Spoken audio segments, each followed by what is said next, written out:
അസ്സലാമു അലൈക്കും. ഇന്നത്തെ റെസിപ്പി ഒരു ടിഫിൻ ബോക്സിലേക്ക് വേണ്ടിയിട്ടുള്ളൊരു എഗ് സാൻഡ്വിച്ചാണ്. എഗ്ഗിൻ്റെ കൂടെ തന്നെ ബീഫ് ഉണ്ടായതുകൊണ്ട് ബീഫ് ഫ്രൈ ചെയ്തിട്ട് ആഡ് ചെയ്യുന്നത് അടിപൊളി ടേസ്റ്റാണ്. കുട്ടികൾക്ക് പ്രത്യേകിച്ച് അത് കൂടുതലായിട്ട് ഇഷ്ടപ്പെടുന്ന ഒരു സാൻഡ്വിച്ച് റെസിപ്പി ഈസി ആയിട്ട് സ്കൂളിലേക്കെല്ലാം ടിഫിൻ ബോക്സിൽ എടുത്തു കൊടുക്കാൻ വേണ്ടിയിട്ട് എങ്ങനെ ഇത് തയ്യാറാക്കാൻ നോക്കാം. ആദ്യം ഒരു ഫ്രൈങ് പാനിൽ ജസ്റ്റ് 4 ബ്രെഡ് ടോസ്റ്റ് ചെയ്യാം. ബ്രെഡിന് ഞാൻ ബട്ടറൊന്നും ആഡ് ചെയ്തിട്ടില്ല.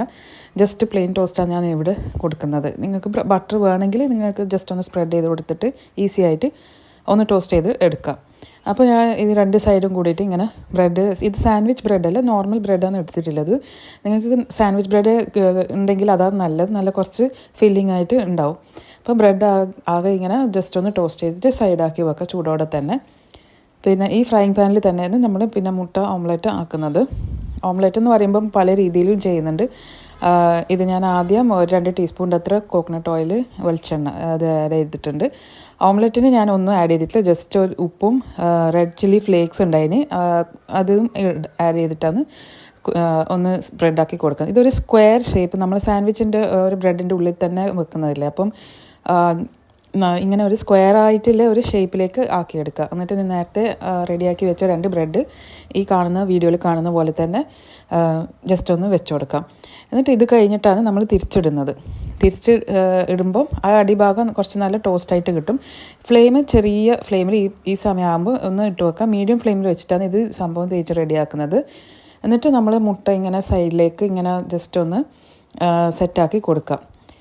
മുട്ടേണ്ടത് നിങ്ങൾക്ക് ഉള്ളി, പച്ചമുളക്, കരിവേപ്പില എന്തെങ്കിലും വേണമെങ്കിൽ ഇടാം. പക്ഷേ എൻ്റെ കുട്ടികളൊക്കെ അതൊന്നും കഴിക്കാറില്ല.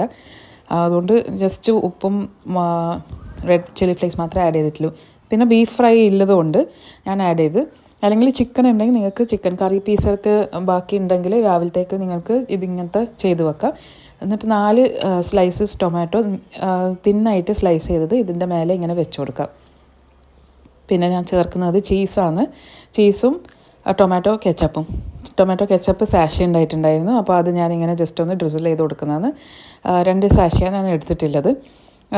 ഇത് കുട്ടികളെ ഇഷ്ടം അനുസരിച്ചിട്ട് നിങ്ങൾക്ക് ചേർക്കാം. ഇപ്പം തക്കാളി ഇഷ്ടപ്പെടാത്ത ആളാണെങ്കിൽ ടൊമാറ്റോ സോസ് മാത്രം ഇങ്ങനെ വെച്ച് കൊടുക്കുക, കെച്ചപ്പ് ഇട്ട് കൊടുക്കുക. പിന്നെ ഇതിൻ്റെ കൂടെ തന്നെ ചീസാണ് ഞാനിവിടെ ആഡ് ചെയ്യുന്നത്. ചീസ് ജസ്റ്റ് ഞാനിപ്പോൾ യൂസ് ചെയ്തത് ചെഡർ ചീസാണ്.